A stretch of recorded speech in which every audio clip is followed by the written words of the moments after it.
কোনো এক শুভাকাঙ্ক্ষী কমেন্টস করেছেন, ম্যাডাম, মিলনের সময় লিঙ্গ শক্ত হয় কিন্তু পরক্ষণেই নিস্তেজ হয়ে যায়। কি কারণে এবং করণীয় কি? ধন্যবাদ ভাইয়া সুন্দর একটা কমেন্টস করার জন্য। দেশের এবং প্রবাসের ভাই বোনদের প্রতি সালাম। আসসালামু আলাইকুম। আমি প্রভাষক ডাক্তার রিক্তা পারভীন, হোমিওপ্যাথি এবং আয়ুর্বেদিক চিকিৎসক। কোনো এক শুভাকাঙ্ক্ষী কমেন্টস করেছেন, ম্যাডাম, মিলনের সময় লিঙ্গ শক্ত হয় কিন্তু পরক্ষণেই নিস্তেজ হয়ে যায়। কি কারণে এবং করণীয় কি? ধন্যবাদ ভাইয়া সুন্দর একটা কমেন্টস করার জন্য। এই কমেন্টসটা কিন্তু অনেকেই করে থাকেন এবং অনেকের চিকিৎসা যখন নিতে আসেন যৌন বিষয়ে তখন কিন্তু একই কথা বলেন যে আমাদের সহবাসের ইচ্ছা হয়, কিন্তু যখন মিলনে যায় ঠিক সেই মুহূর্তে শক্ত হয়ে আবার নিস্তেজ হয়ে যায়। তো এখন এই বিষয়টি নিয়ে আলোচনা করব। প্রথমে আমি বলব যে কেন এটা হয়ে থাকে এবং করণীয় কি? তো আ অনেকের যে কমপ্লেইনটা থাকে যে সহবাসে যখন যাওয়া যায় তখন যখন ফোরপ্লে করা হয়, ফোরপ্লে রানিং আছে, উত্থান হচ্ছে কিন্তু ফোরপ্লে রানিং থাকা অবস্থায় নিস্তেজ হয়ে গেছে। আবার অনেকে বলে থাকে যে আ সহবাসে ইন হবো অর্থাৎ ইন্টারকোর্স এ যাবো, যোনি স্পর্শ মাত্রই বীর্যপাত হয়ে গেছে। আবার অনেকের কমপ্লেইন যে ভিতরে ইন করার পর ২-১ বার সঞ্চালন করার পরে বীর্যপাত ছাড়াই নিস্তেজ হয়ে গেছে। তো এখন এর প্রধান যে কারণ, সেই প্রধান কারণটা হলো মানসিক কারণ। মানসিক কারণটাই কিন্তু সবথেকে বেশি এখানে প্রাধান্য দেওয়া হয়। এটা হয় অতিরিক্ত দুশ্চিন্তার থেকে এটা হয়ে থাকে, পারফরম্যান্স অ্যাংজাইটি থেকে এটা হয়ে থাকে। অনেকের আ পারিবারিক জীবনে, সাংসারিক জীবনে অনেক দুশ্চিন্তা থাকে। ব্যবসা-বাণিজ্য, চাকরি বিভিন্ন বিষয় নিয়ে আ দুশ্চিন্তায় থাকে। সাংসারিক বিষয় নিয়ে দুশ্চিন্তায় থেকে থাকে।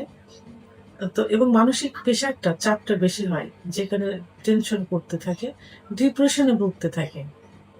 এই এই সমস্যার কারণে আ আ পারিবারিক কারণ, ব্যবসা, চাকরি ইত্যাদি যে কারণে ঝামেলাই হোক না কেন, এই কারণে অতিরিক্ত দুশ্চিন্তা এগুলো থেকে কিন্তু এটা হয়ে থাকে। কারণ কোনো বিষয়ে যদি রিল্যাক্স না থাকে, যদি ভালো লাগা না থাকে, যদি হতাশাগ্রস্ত থাকে তাহলে কিন্তু সেই বিষয়টাতে মনোযোগ হওয়া যায় না। কারণ অলওয়েজ টাইম একটা মানসিক দুশ্চিন্তার পিছনে কাজ করতে থাকে যে এইটা হয়েছে, এটাতেই কি হবে? আ এইসব অর্থনৈতিক সমস্যায় আছি। এটা অনেক সময় স্ত্রীকে বুঝতে দেয় না। এই যে একটা মানসিক দুশ্চিন্তা, এটার থেকেও কিন্তু এটা হয়ে থাকে। কারণ রিল্যাক্স না থাকলে কোনো কিছু ভালো লাগে না। আবার স্ত্রীর সঙ্গে যদি সম্পর্কের অবনতি হয়ে থাকে, স্ত্রীর সঙ্গে যদি সম্পর্কের টানা-হেঁচড়া হয়ে থাকে, টানাপোড়েন হয়ে থাকে, সম্পর্ক ভালো না থাকে, অর্থাৎ স্ত্রীকে আমার কথা শুনছে না, স্ত্রী তার কথা শুনছে না, স্ত্রীকে ভালো লাগছে না, ইস তারা আ স্বামী পরকীয়ায় লিপ্ত, আ স্ত্রীর ভালো না লাগার কারণে পরকীয়ায় লিপ্ত হয়ে গেছে। তখন কিন্তু আ আ স্ত্রীকে বুঝতেও দেবে না। সম্পর্কটা ভালো নেই। এখন যাইতে হবে। আ সে আছে কি সন্তান হয়েছে, পরিবারে আছে। মন রক্ষার জন্য তার কাছে যাইতে হবে। সাময়িক একটু উত্থান হলো, ইচ্ছা হলো কিন্তু পরক্ষণে ওইটা আবার কিন্তু নিস্তেজ হয়ে যাবে। তাহলে সম্পর্কের অবনতির কারণে কিন্তু এমন হয়ে থাকে। আবার পূর্বের ব্যর্থতা। পূর্বে স্বামী-স্ত্রীর সম্পর্কে কিছু যেকোনো কারণেই হোক, যৌন অক্ষমতার কারণে যে কারণেই হোক, পূর্বে এমন সমস্যা হয়েছে যে সহবাসে সময় দিতে পারেনি। অল্প সময়ের মধ্যে বীর্যপাত হয়ে গেছে অথবা ইচ্ছা হচ্ছে না। ইচ্ছা হলে দিলেও নিস্তেজ হয়ে যাচ্ছে। চিকিৎসা নেওয়ার পর ঠিক হয়েছে। কিন্তু সেটা সে ভুলতে পারছে না। ভুলতে না পারার কারণে কিন্তু এই সমস্যাটা বেশি হয়ে থাকে যে হবে কি পারবো কি পারবো না। এই যে একটা ভয়, এই ভয়ের থেকে সমস্যাটা আরো বেশি হয়ে থাকে। তাহলে এত সময় আমি বললাম মানসিক কারণগুলো। শারীরিক কিছু কারণ থাকে যে কারণে এই সমস্যাটা হয়ে থাকে। শারীরিক কারণের মধ্যে পুরুষের আ সেক্স হরমোন, টেস্টোস্টেরন হরমোন সাধারণত ৩০ এর পরে যে কমতে থাকে। আর সেক্স হরমোনটা বৃদ্ধি পায় কিন্তু গভীর ঘুমে। এই ঘুমটা ৭ থেকে ৮ ঘন্টা হতে হবে এবং অবশ্যই রাত্রে হতে হবে। রাত ১০টা থেকে ৪টার মধ্যে ৫ ঘন্টা গভীর ঘুম দিলে ভোর রাতে ১৫% হরমোন বেড়ে যায়। তখন লিঙ্গ উত্থান হয়ে যায়। তো অনেকের অ্যা অ্যা ৩০ এর পরে যে এই সেক্স হরমোনটা কমতে থাকে। এই অনিয়মের কারণে গভীর ঘুম না হওয়ার কারণে, রাত্রে না ঘুমানোর কারণে এইটা রাত জেগে মোবাইল দেখা, হিসাব নিকাশ করা ইত্যাদি কারণে এই টেস্টোস্টেরন হরমোন ২৫ এর পরে ৩০ এর পরে যে কমতে থাকে। এর পেছনে আরেকটা শারীরিক যে কারণ রয়েছে সেটা হলো ৩০ এর এখন অনেক আগেই হয়ে থাকে, অনেকের জন্মের পরেও হয়ে থাকে, অল্প বয়সে হয়ে থাকে। সেটা হলো ডায়াবেটিস।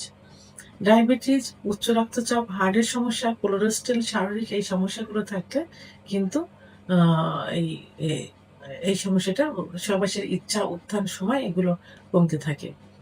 আবার অতিরিক্ত হস্তমৈথুন, বিছানায় ঘর্ষণ, অতিরিক্ত যৌন মিলন, সমকামিতা, অতিরিক্ত স্বপ্নদোষ যখন নেশায় পরিণত হয়ে যায়, তখন কিন্তু আ আ সেক্স হরমোন, টেস্টোস্টেরন হরমোন কমতে থাকে। তখন সহবাসের ইচ্ছা, উত্থান, সময় ইত্যাদি কমে যায়।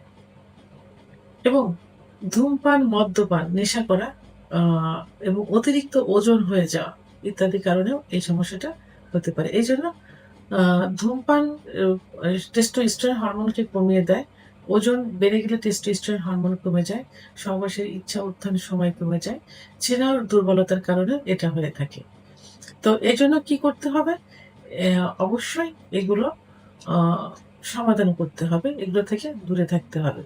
কিছু ওষুধের পার্শ্ব প্রতিক্রিয়া যেমন আ উচ্চ রক্তচাপ, হার্টের সমস্যা, কোলেস্টেরল, ডিপ্রেশন ইত্যাদি ওষুধের পার্শ্ব প্রতিক্রিয়া হিসেবেও কিন্তু এই নিস্তেজতা চলে আসে, অর্থাৎ সেক্স হরমোন কমে যায়। তো এই সমস্যা যদি ৩ মাসের বেশি হয়ে থাকে তাহলে অবশ্যই একজন অভিজ্ঞসম্পন্ন রেজিস্টারকৃত হোমিওপ্যাথি আয়ুর্বেদিক ডাক্তারের শরণাপন্ন হতে হবে। ডাক্তার কিছু পরীক্ষা-নিরীক্ষা দিবেন। পরীক্ষার মাধ্যমে এবং নিজের মুখের কিছু কথা শুনে, রোগীর মুখের কিছু কথা শুনে লক্ষণ বুঝে এই যে কারণে হয়েছে এই কারণগুলো বন্ধ করার আ পরামর্শ দিবেন। সেই পরামর্শ অনুযায়ী এবং কিছু প্যাথোলজিক্যাল রিপোর্ট অনুযায়ী কিছু চিকিৎসা দিবেন। এই চিকিৎসাগুলো নিতে হবে এবং নির্দিষ্ট একটা সময় দিবেন। এই সময়ের মধ্যে এই চিকিৎসাটা আ ও দিবেন। যে ১ মাস, ২ মাস কি ৩ মাস এটার ডোজটা কমপ্লিট করতে হবে। অনেকে এই ডোজটা কমপ্লিট করে না। তো এই ডোজ কমপ্লিট করতে হবে এবং ডাক্তার যে কিছু নিয়মকানুন দিবেন যেমন হস্তমৈথুন, বিছানায় ঘর্ষণ, স্বপ্নদোষ এইগুলো বন্ধ করতে হবে। ধূমপান, মদ্যপান এগুলো বন্ধ করতে হবে। ওজন নিয়ন্ত্রণ রাখতে হবে এবং নিয়মিত এক্সারসাইজ করতে হবে, অর্থাৎ ব্যায়াম করতে হবে। এবং প্রতিদিন ৩০ থেকে ৪৫ মিনিট সকালে এবং সন্ধ্যায় হাঁটতে হবে। আর ডায়াবেটিস, উচ্চ রক্তচাপ, হার্টের সমস্যা এগুলো নিয়ন্ত্রণ রাখতে হবে। হার্টের রোগীদের ডাক্তারের চিকিৎসাধীন থাকতে হবে। এগুলো মেইনটেইন করলে এবং সঠিক ডাক্তারের চিকিৎসা নিলে অবশ্যই এটা থেকে বেরিয়ে আসা সম্ভব হবে। ভিডিওটি সম্পর্কে যদি কোনো মতামত থেকে থাকে অবশ্যই কমেন্টসের মাধ্যমে জানাবেন। আর ভিডিওটি ভালো লাগলে লাইক, কমেন্ট, সাবস্ক্রাইব করে আমার সঙ্গে থাকুন। আল্লাহ হাফেজ।